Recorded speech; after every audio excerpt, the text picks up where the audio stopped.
there we go. All right.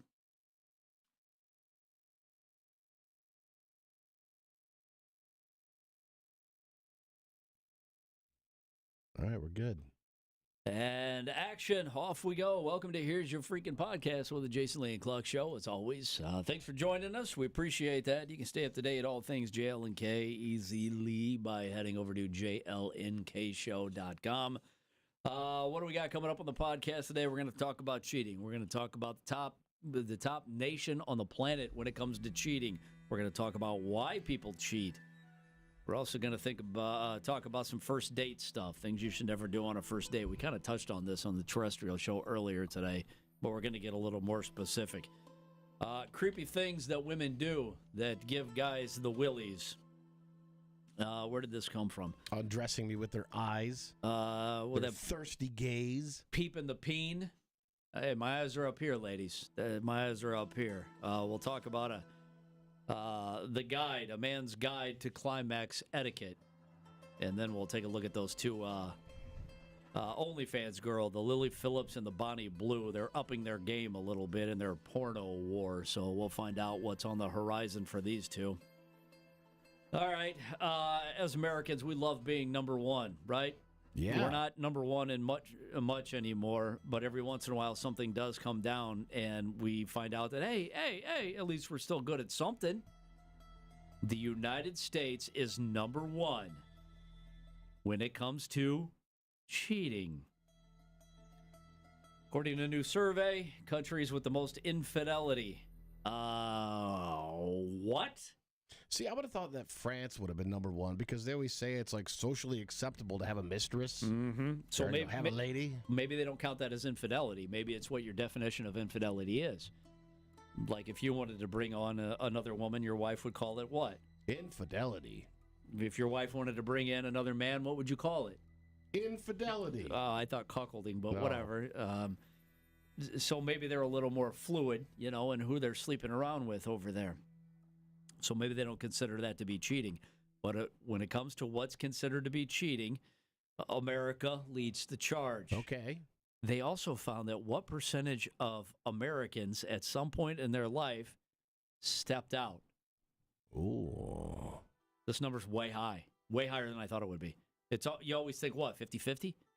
Are you talking your current relationship or lifetime? Lifetime. Oh, lifetime. Yeah, sure. 71% of Americans admit that they've cheated on somebody in a relationship. Germany and the UK are close behind. As far as the top states go, where are the cheaters? I'm going to say the big cities. Texas. Okay. Alabama. Oh. Nebraska. They're the biggest double dippers. They got wide open spaces, plenty of time to go off, and plenty of places to go off and hide. What are the top reasons for infidelity? Boredom. It's funny because the further you get down, the sexier it gets. Oh. The more attractive infidelity becomes. Number one reason is obviously you're bored in your marriage. That's not very sexy, right? I'm lonely. That's not sexy at all. Your spouse lost their sex drive or suffered. I would say spouse lost their sex drive and or sadly suffers from a chronic illness. I wouldn't say that out loud. If somebody asked me, why are you stepping out on your wife? Oh, I'm about to punch my one-way ticket to hell. I'm like, for better or for worse, sickness and health. I just don't think ALS is that sexy anymore, and so I'm stepping out on her. You can't say something like that. You're going to get killed. Even you just joking around right now sounds like something a piece of shit would say. Suffered chronic illness. That's the number 2 reason. Yeah, he's incapacitated. He can't do much. So, well, I mean, okay, but hey, what's a girl to do? But if your spouse is incapacitated, yeah, go ahead. Well, I mean, I don't know. Again, deep down, it could be the reason why you're stepping up. But for the love of God, hey, I can't even. For the love of God, you don't fucking say it out loud. I can't even bring myself to say it as a hypothetical. Mm-mm. Third biggest reason people are cheating, more satisfying. 8% of Americans said they cheated because their spouse cheated first. It's not cheating if they did it first. We wanted more sex, 7.4% of people said. All right. Bad communication with the spouse. This starts getting. I thought it'd be unimaginably hot. Mm-hmm. The last three are the sexiest. The most forbidden of forbidden fruit. Making up for missed sexual experiences. Okay. Maybe you got married young, your first time out the gate. Right. And you're like, there's some crazy inventions of this sex-wise that have come about since I got married, from what I understand. If the internet has taught me anything. You stupidly threw away your chance to sleep with a morning DJ. Right. Allows me to be someone else. Oh. And, of course, I think this should be at the top of the list, but it's at the bottom. 4.2% of people that have cheated on a spouse said they did it because it's dangerous and fun. That is the hottest reason. That's You're right. Got to be the top one. I wanted to feel the spark of something inside me that has been dormant for a long time. 40% of Tinder users said 40% of Tinder users are said to be married or in committed relationships, and 30% of affairs start with a coworker. Now, when it comes to affairs, according to this private investigator, apps they've helped change the cheating game. According to a private investigator by the name of Paul Evans, the app that's been the biggest cheating tool. Do you remember, because it came out after you and I had been in our current relationships, that when Tinder came out, it made it seem like people who were single could just open their phone and dial up sex with randos at any time. Right. This guy says that the biggest cheating tool isn't an app, isn't a dating app. It is what? It is an app on your phone, though. LinkedIn? Hey, this is spicy as hell. Pokemon Go. Your calendar app. The unfaithful schedule a meeting or a work appointment that disguises their indiscretion. Hey! And the undoing of a lot of marriages that are caught up in infidelity, the undoing comes when that appointment becomes a regular thing at the same time every week, raising a red flag. Hey, how many pap smears do you need? Mm-hmm. Well, I've got a frequent flyer card. If I get 10 punches, the 11th pap smear is free. Right. All right, we touched on this on the terrestrial show today, the things that you shouldn't do on a first date. We'll dig a little bit deeper here. What do guys think women should not do on a date? I don't know. There's a lot of behavior I will excuse if I'm the interested party. Some simple things on here, like don't wear too much perfume. All right. Don't have bad manners. That's easy enough. Don't talk about your ex, right? That's very popular. Most of us agree with that. Unless there was something great about your ex, you know? Or he's right there, and like he's in the next booth. Right. There's my ex-boyfriend over there. Or my ex-husband.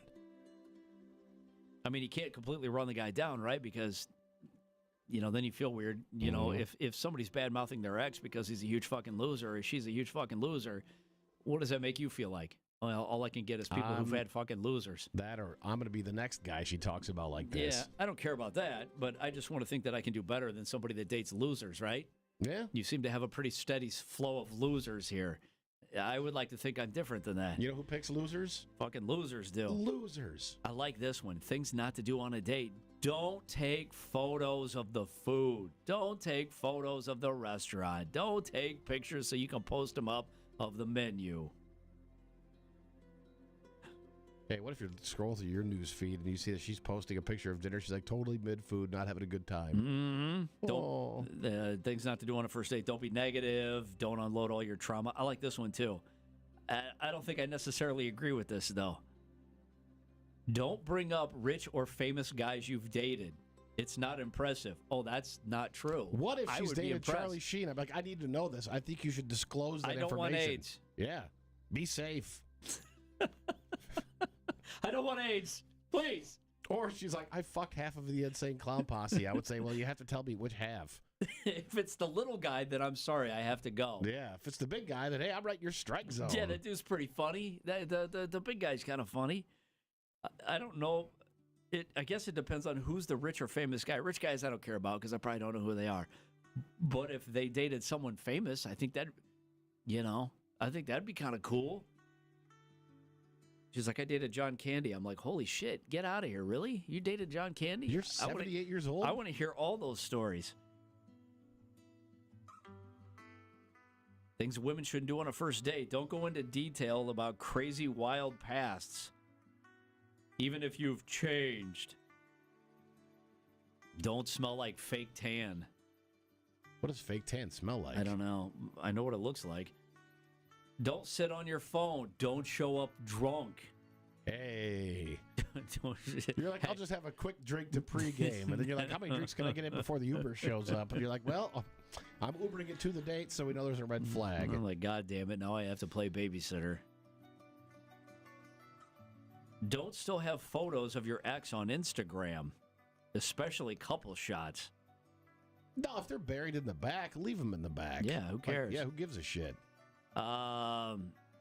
There are people that I'm friends with that will have a new relationship. It'll go hot and heavy for a few months, and there'll be pictures and pictures and pictures, and then they break up and they scrub the entire thing like it didn't exist. But this happens over and over again. Mm-hmm. It says, do offer to pay. A gentleman won't let you pay, but he appreciates the gesture. Yeah, I never thought about that, but yeah, that's pretty cool. This is a great rug pull. I don't expect you to pay, but you should offer. She's like, I'd like to pay. I'm like, good. Cool. Thank God. All right, yeah. Holy thanks, man. I appreciate shit. This is a fun turnabout. This doesn't typically I've never had this happen to me. You're sweeping me off my feet. Yeah. Chauvinism isn't dead. What? Things not to do on a date if you're a woman, according to men. Don't belittle or make him feel small. Oh, wait, look at you pulling up in your little trunk, getting out in your little shoes, walking here and sitting down, ordering chicken fingers, my little man. Look how short you are. You're cute. Do you prefer short king or are you like short prince? Which would you like to be? Wow. She's like, I can't believe you picked this restaurant. I thought only kids ate here. So how was your date? I don't know. I spent like 20 minutes belittling him, and it didn't seem to have any impact, so I just gave up and came home. She won't know that's my thing for at least 5 more dates. What are the creepy things women do, according to men? Now you could talk for days, and you could talk to women and say, what are the creepy things that guys do? I've never had it happen to me, but I have friends who've had the girls they date for a week or 3 dates show up at their job, even though they didn't tell them where they work. Oh God, shit like that. The real overreach stuff. No, I've never had a woman like me that much. That means she loves me, right? Yeah. If she's popping up out of nowhere, hello. She must care for me a lot. Hi, Wayne. Typically, it's men who get called out for being creepy, right? Women will tell you anytime a guy is walking past you and he puts his hand on the small of your back in order to kind of push you in, to navigate you. Don't do that. Yeah. Every woman will tell you it is one of those cringy, grossest things that a guy can do. What are the things that women have done that have creeped dudes out? I can't even think of anything creepy a woman can do. Peer pressuring men to date one of their friends, even though the guy's clearly not into it. Oh, rooting around through your stuff in the bathroom, even though you've only gone out a couple of times. Well, you want to see if she's dated Charlie Sheen, right? Or if you got to see if he's dated Charlie Sheen. Yeah. We saw that documentary. Oh, no, she's going to find my old pull start bush trimmers in the bottom drawer. No, creepy things that women do. Lip injections and duck face. Yeah, I think we're all on board with that. I don't understand. What's the most embarrassing thing you have in your bathroom? Toilet paper? I don't think I have. I mean, hilariously old issues of J. Peterman. I don't have, even cologne. Creepy things that women have done to men. One guy says, a girlfriend pretending to be pregnant to keep me around. That's not creepy. That's psychotic. That is. That's insane. Tampering with birth control in an attempt to get pregnant. How often is this going on? Also, our definition of creepy and theirs is just... I'm with you on creepy on this. Cute baby voice for attention. I don't like that. That makes my fucking skin crawl. Yep. Making anti-male comments, then saying, not you, though. You're one of the good ones. Plucking your eyebrows and and then penciling them back on. I don't know if that's considered. I think things have trended the opposite direction, but that's not creepy. That's just a them thing. It's like the lip filler. I don't understand. Who are you using the lip filler for? I don't think you're using it for yourself, right? Is there any sort of physical enhancement? Does it help you perform better when you have a big puffy upper lip? I know I don't like looking at it. Are other women impressed by it? Because I know a lot of times that girls do stuff because other girls. The weird thing about that, and this is, I don't get it. Is I think it's not permanent. So if you like it and you do it, you're trapped into this endless cycle of going back and back. Same thing with I guess plucking and stuff. Yeah. Anything that if you're going to force me to do it more than once or twice, I'm like, yeah. I don't have the energy anymore. Remember when they first came out with Rogaine? They're like, oh, if you take it, you got to take it for the rest of your life. You're like, I can't. How can I commit to that? No, I can't.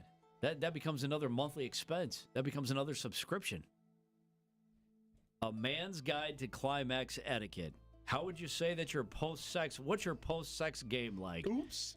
We talked to Dirty Old Fat Cat a lot, and he said aftercare is something that's very important in that lifestyle that he lives. Yeah, he said generally the more wild your experience is, the more attention you need to pay after the fact. Right. With that in mind, here's some climax etiquette tips from sex and relationship experts, as opposed to say, like, don't say whoopsie daisy's got your leg. Porn. This is what the sex and relationship experts suggest you need to do. First of all, don't do it without fair warning. If you're going bareback, the gentlemanly thing to do is to announce your big moment, to give your partner a moment to let you know where they want it. That's always a weird question to bring up. Were you on me a busted nut? Because things are getting frantic at that point in time, and you're just spitting things out. And she better not answer with an because ding, time's up. They do say that where they want it, that by no means means that you have to make a big show of it. Ta-da! Oh, yeah! A courtesy warning is appropriate. A man's guide to climax etiquette. Number 2. I should just say, whoa. Got away from me there. Pulling a horse in there. Got a little squirrely getting into second gear. Just got downtown in the old-timey Western town. Oh. The preferences, Chad. It can be awkward, funny, or even flirty, but having a discussion of what you both like and, more importantly, what's totally off limits. Jason just yells out, back and titties! Having that info in your back pocket can lead to some great times and prevent a whole deal breaker of an episode. When you're trying to go for something uncharted that you haven't discussed.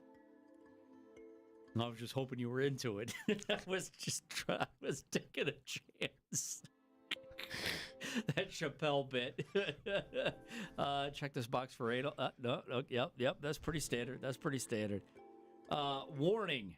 Make it clear that your big moment is on the horizon. The longer you're in a relationship with somebody, the easier this is. But those first couple times, I couldn't imagine the horror of having to go back and renegotiate that.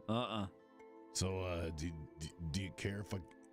They say make it clear that your big moment is on the horizon and give significant notice to prepare for the inevitable, as opposed to a mood-breaking surprise moment. Just do like a WWE referee. 3! Then you become like Damone in Fast Times at Ridgemont High.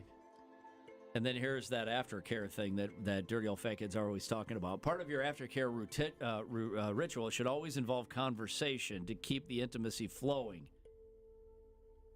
Yeah, but isn't it kind of like the last thing you want to talk about at that point in time? Hey, anything intimate? Did I tell you last night around 9:30, I was sitting on the couch watching football, and somebody messaged the show inbox on Facebook like 6 times in a row, desperate to know who Dirty Old Fat Kid was and how they could get a hold of him.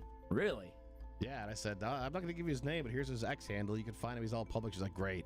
It was a young lady. She's like, I need to talk to him. Oh, good for him. I thought, wow, repeated messages right in a row, 9:30 on a Monday. I said, he's a great guy. I like that somebody's getting laid because of this show. Sure, the not after us. chat. Part of your aftercare ritual should always involve conversation to keep the intimacy flowing. It's a solid play. I don't know about this. Because when you're done, you're like, you don't really want to talk about what you just experienced. Maybe the next day via chat we could talk about it. For the longest time this year, our aftercare ritual was, do you think your mom hurt us? Oh, because your mother-in-law lived with you. That's right. It was terrible. Actually, that would be kind of hot. Like, you would think.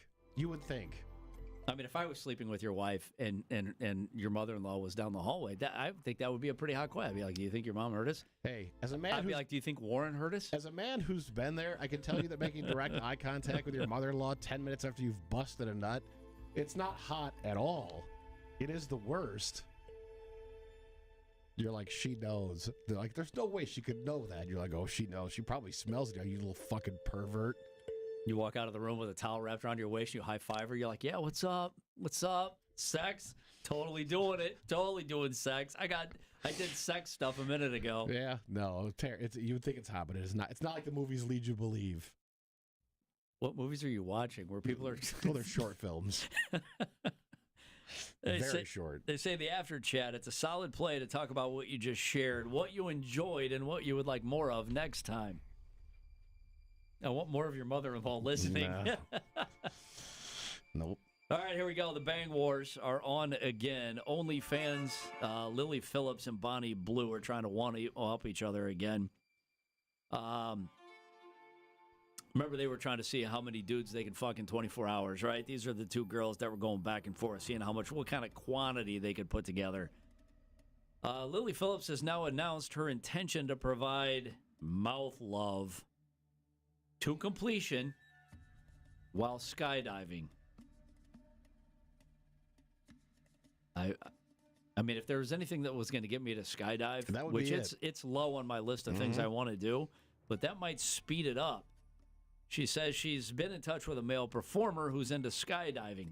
He's not into skydiving. He's into blowjobs. Yeah. And somehow you've just managed to talk him into also skydiving. She talked to all of us. Mm-hmm.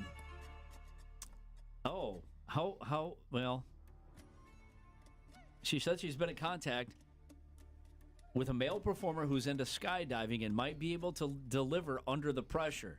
Boy, Remember, she said to completion. How long is free fall?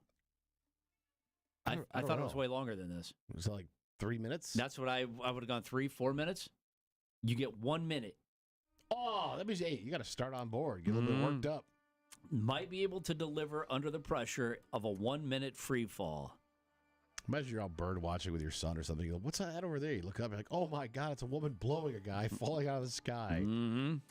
Bonnie Blue announced, this was Lily Phillips that's going to do the whole blowjob skydiving thing. So to top that, Bonnie Blue, well, she got to do something now too, right? What's she going to do? Oh, please tell me it's blow a guy sitting on the couch. Hey, it's old school. She's going old school with Bonnie Blue's Bang Bus, which will be traveling the university circuit in a quest for, I don't know, new DNA to collect. Is the Bang Bus still running? Oh, it runs all right. Yeah, they got to drag that thing out of the shop. We got to rebuild the transmission. Actually, she's okay. The Bang Bus is already out on the road. So now we're doing fuck stunts. This is essentially where this has gone. Yeah, which I'm all for. That whole 900 dudes a day. That's weird and gross. But if you can add an element, 3 or 4 guys on a bus every couple of cities. Is the bus a real bus or what is it? Is it like a tour bus? What is it? Is it like the Girls Gone Wild bus? Is it a short bus? The couple of Bang Bus videos that I saw way back in the day, it was like just a regular bus. Like a school bus? No, like one you'd get for like the casino road trip. Oh, okay.